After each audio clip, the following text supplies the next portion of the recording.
Globalization is essentially the free movement of goods, services, resources, and information across different areas in the world. It has existed for centuries ever since goods were being transported via the Silk Road from Europe to China. And to this day, it still creates great interaction and communication between the various populations throughout the world. It greatly influences the environment, culture, political systems, and the different economic sectors of nations across the globe, especially the agriculture sector. We, a group of people with different specialties, are going to discuss the positive and negative effects of globalization to agriculture to give you a better understanding of the topic. Thank you all very much for gathering here. Today, we're going to discuss the globalization of agriculture. Globalization? But I think it's absolutely wonderful, Mr. Adaro. It gives our country more opportunities to export and import crops and livestock products and increases our overall GDP. Not to mention the various market opportunities it gives to our businesses. Well, I beg to differ. Globalization actually increases the consumption of natural resources. Yes, because we need to breed more livestock and grow more crops due to the increase in demand. It also results in the destruction and pollution of our ecosystems. Now, let's not make a scene here, everyone. You know what? If we're really going to defend our views on globalization, then I think we should take this outside.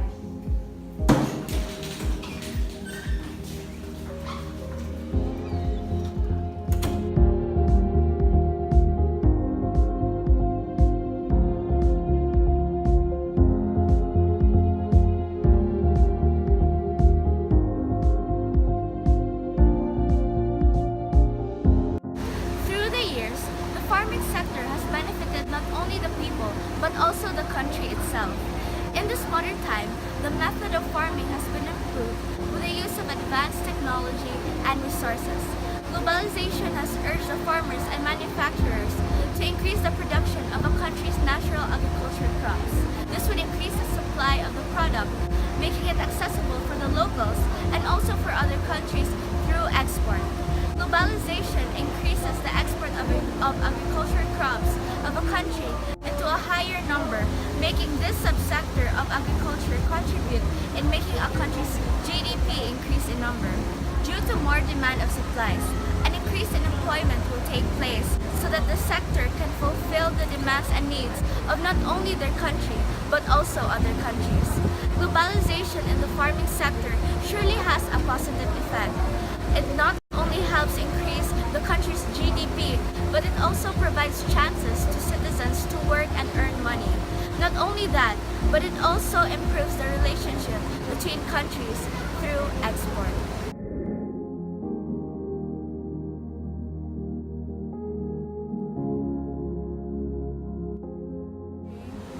However, these higher rates of growth involve a substantial change in its composition. Recent globalization has been characterized by a decline in the cost of cross-border trade in farm and other products. One of the most striking features of economic development is the relative decline of the agricultural sector in growing economies. Also typical for countries with above average population density is a decline in their agricultural comparative advantage as capital accumulation and industrialization proceed. In addition to agricultural trade being affected by economic growth and declining trade costs, it has been greatly affected by the distortionary government policies. Since the 1950s, world agriculture has been characterized by the persistence of huge agricultural protection in developed countries, by anti-agricultural and anti-trade policies of developing countries, and by the tendency for both sets of countries to use trade measures to stabilize their domestic food market, thereby exacerbating price fluctuations in the international marketplace.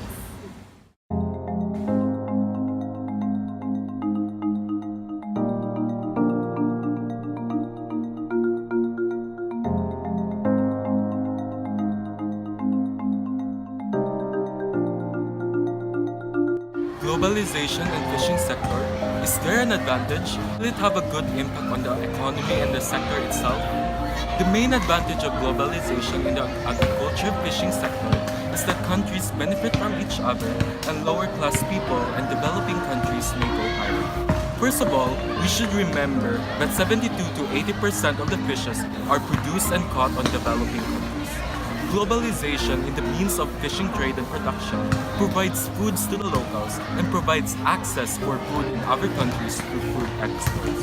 It also helps in economic activities such as food production and trades and helps poor people have jobs and developing countries to reach the finish line. With that in mind, globalization trades may result to a very good circulation of money and at the same time helps lower class people in developing countries soar higher because fishing productions are quick jobs that anyone can apply, especially for the lives of poor people and developing countries. Globalization in the fishing sector truly ensures a good trade between other countries and provides opportunities to lower class people and at the same time make them earn money but would circulate in the economy and boost the country's GDP growth rate, which is actually nice to hear knowing the fact that fishes are one of the main sources in the market basket. About its disadvantages. A lot of factors can affect the decrease of stocks and tradings in fishery. And these factors are climate change, overfishing, decrease in biomass and illegal fishing techniques. The change in climate leads to changes in water temperature and pH levels, shift in ocean circulation patterns, and rising sea levels and altered rainfall and storm patterns, causing species and change their distribution and productivity. Corals bleach and aquatic diseases to become more common among others. Now, let's talk about fishing. Overfishing is when fishermen fish too much of the same species. They can become endangered and eventually extinct, which can later negatively affect the economy. The after results not only affect the balance of life in the oceans, but also the social economy, well-being of the coastal communities who depend on fish for their way of life. Hence, overfishing leads to the reduce of biomass or the reduce of fish stocks. If this problem is not dealt with immediately and the biomass continues to lower down, some fishes could face extinction. Effects of illegal fishing. Illegal fishers do not report catch. Their fishing activities affect the accuracy of official fish catch and stock estimates. Fisheries are managed because regulatory bodies use reported catches and stock estimates to set catch limits.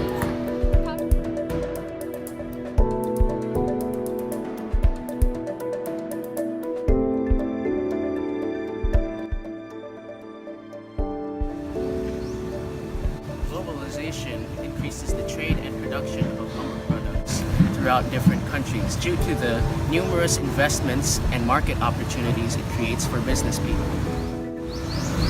So as you can see from this graph over here, the total production and consumption of lumber products in the Asia-Pacific countries has increased ever since international trade has been declared in 1980. Globalization also benefits countries in developing tropical and subtropical regions, where the climate gives appropriate growing conditions to the trees and where labor is abundant and inexpensive.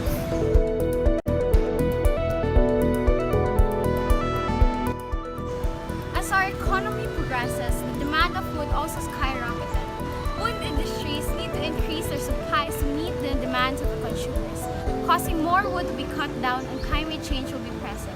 Due to the demands located globally, the supply may eventually run out and will not meet the demands of the consumers.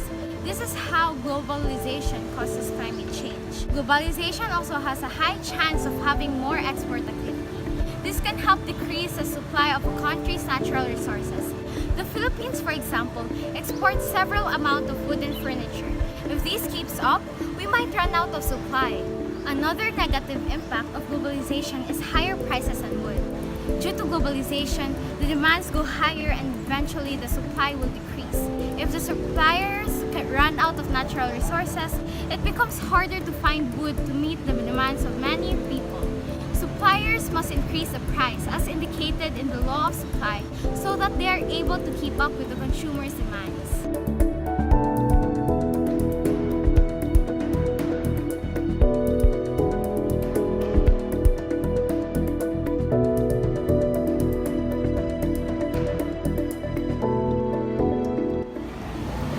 Globalization has helped the animal husbandry section in many ways. Greater range and access to different products can be helpful to the animal husbandry sector because this will be able to widen the selection of poultry and livestock. Cheaper products because if there will be a greater range and access to different products, the selling of the animal products will get lesser in cost because of its increasing number of farm animals and the market range. It also increase because of this.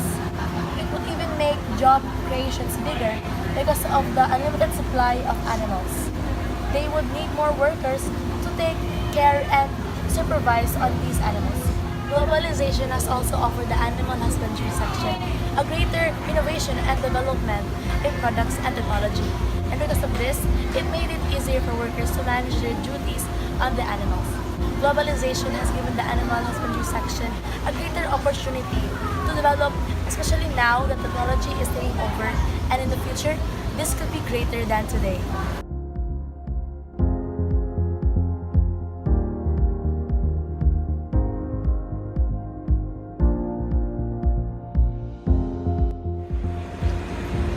One of the disadvantages of animal husbandry would be the trading feed production for the animals. It would involve ethical issues of competition of human and animals for food, efficiency, and food security. Besides this, due to globalization, many of the unfortunate rely on livestock for their livelihoods, and if demands are not granted, this can cause poverty. The ecosystem could be severely affected when the provision of services are poorly managed. Would there be enough of the products to sustain a rapidly growing population and reduce poverty?